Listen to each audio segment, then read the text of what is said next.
this thing started.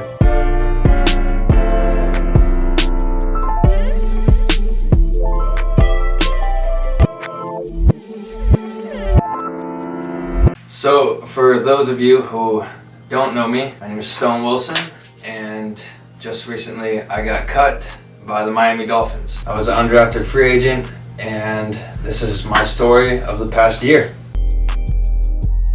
So, leaving my junior year and going into my senior year, I knew that I was in need of a really good season to have the chance at making it to an NFL team, or at least, a CFL team. Because making it to the next level after college football in any league is honestly a great accomplishment, and that was what was exciting for me. So in short, senior season ended up being really great for me. I beat the all-time punting record for career yards at FIU. I have to give that up to my first 2 years when we weren't that good. I finally beat the record when we played Miami.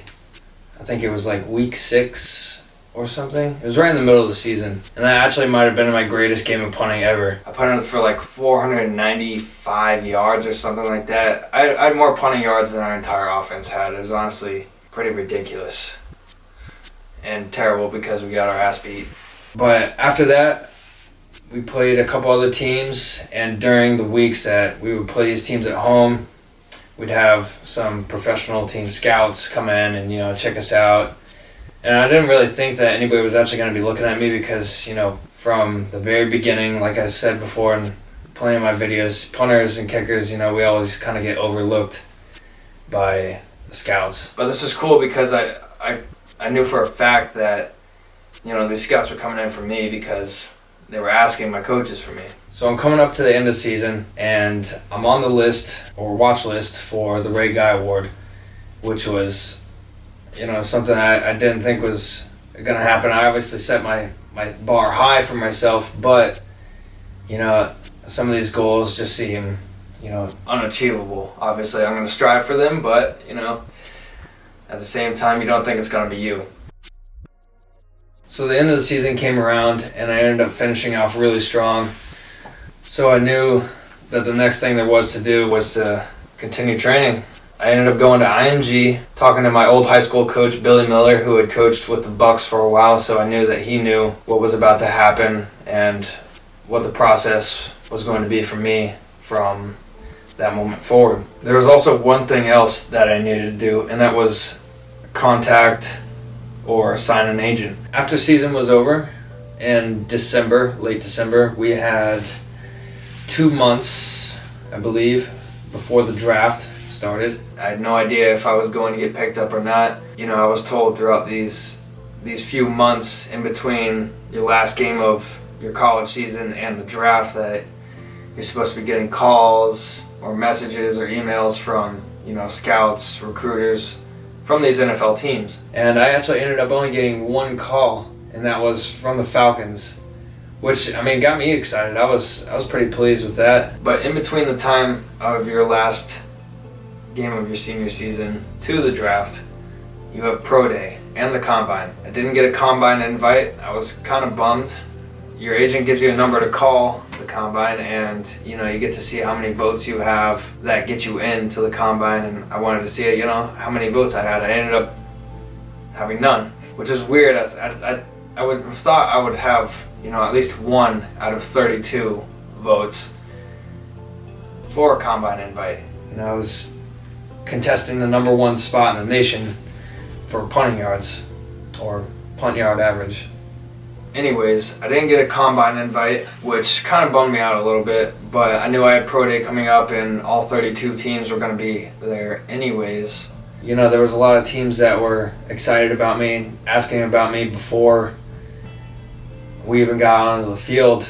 And we were just doing physicals and stuff like that, getting our height and weight before, and it was an intense process. After it was all said and done, pro day was over, I talked to my agent that night, and he had told me that the Jets, the Chargers, the 49ers, the Steelers, the Titans, the Falcons all had interest in me. The Steelers had actually sent my head coach a letter about me saying that he would take my coach's word on me and consider taking me as an undrafted free agent, which at least I'd be on an NFL team. Weirdly enough, the team that I ended up on after the draft said at my pro day that they didn't like me, which, obviously came as a surprise when I got picked up. So after pro day was over, things were moving kind of slow. That's when I got the phone call from the Falcons. It kind of reminded me of college a little bit because, coaches were calling me asking,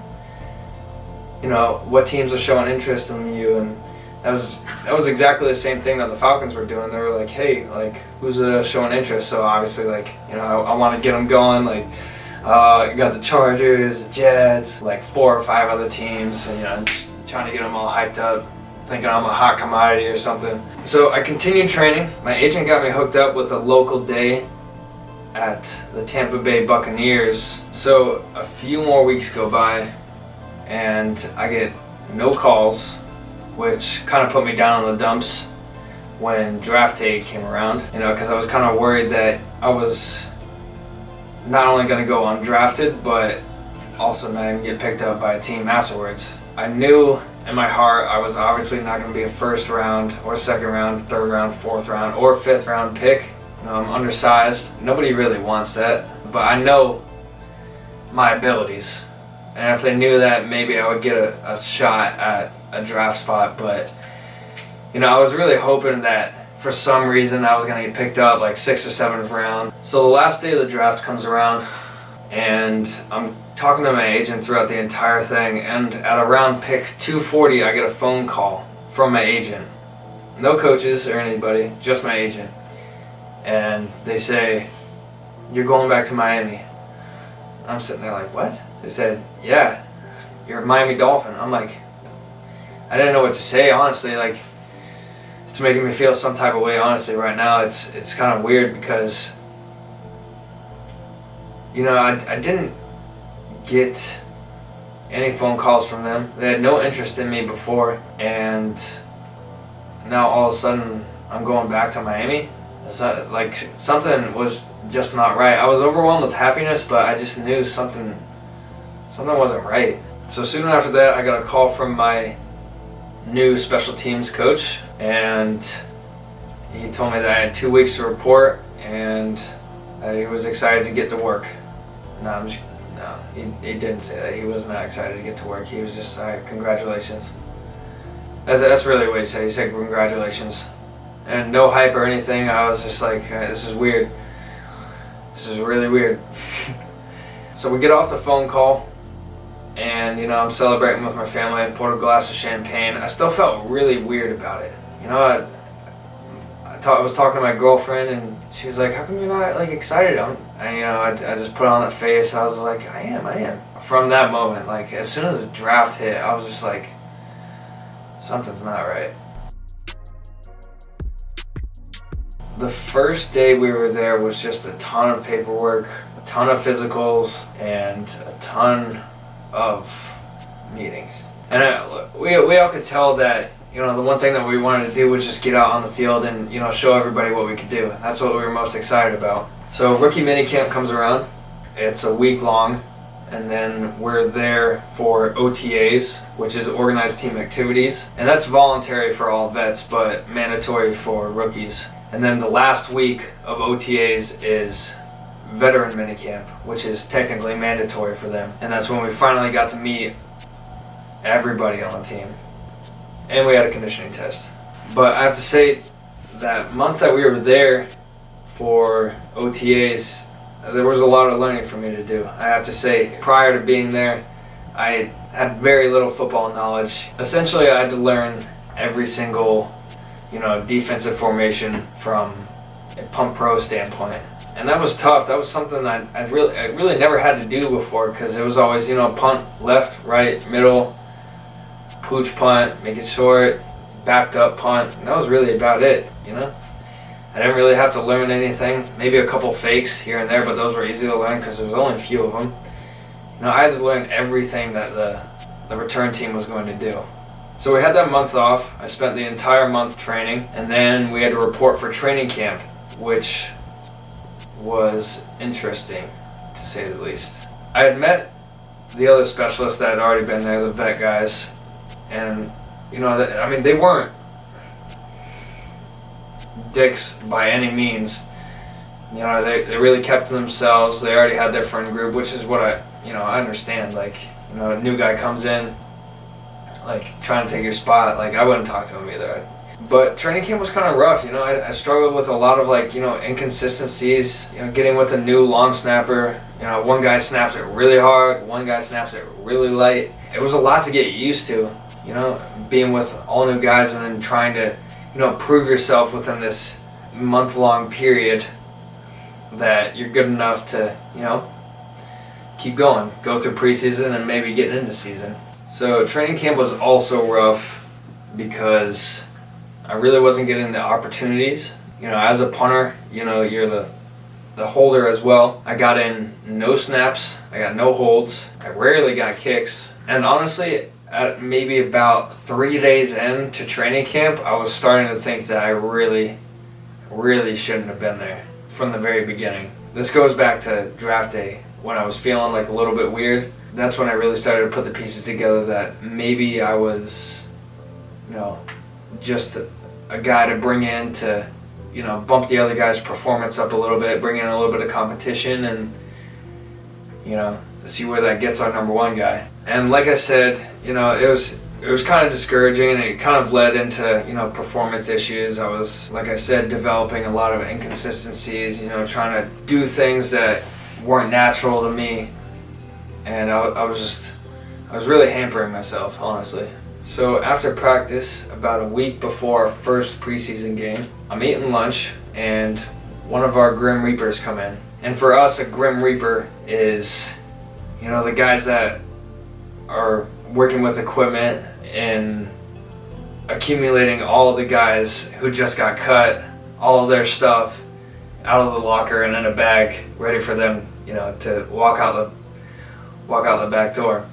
So the Grim Reaper comes in while I'm eating my lunch. I'm about halfway through. He says, "Hey Stone, can you come with me?" I was like, "Yeah, for sure." So I toss all my food, follow him, and I said, "What's up? What do you need?" He's like, "Oh, the GM wants to see you." I'm like, damn. So he takes me upstairs, sits me down in his office. The GM comes in and he tells me that he really liked me and that he knows that Matt's going to be their guy for the season. Which then in turn, kind of, enlightened me to everything that was going on. Like I said before, I felt weird about everything that was going on from the draft all the way until, that very moment. I said, "Thank you for your opportunity. I appreciate your time. And best of luck to you guys in your season." Then I went to talk to Coach Flo, and he said the exact same thing. He said, "Look, I really, really like you. I think that you have a bright future. It may not be on the next team, may not be on the team after that, but you'll find a home." And then I got the privilege of saying goodbye to my special teams coach. And when I went in, before he could speak, I said, "Coach, before you speak, I just want to thank you for taking a chance on me and giving me the opportunity to, continue my career down here." And he didn't respond to any of that. The first thing he said was, "Listen, I don't think you have what it takes to make it in this league." And after he said that, I was like, damn. I didn't say anything, but in my head I'm like, what?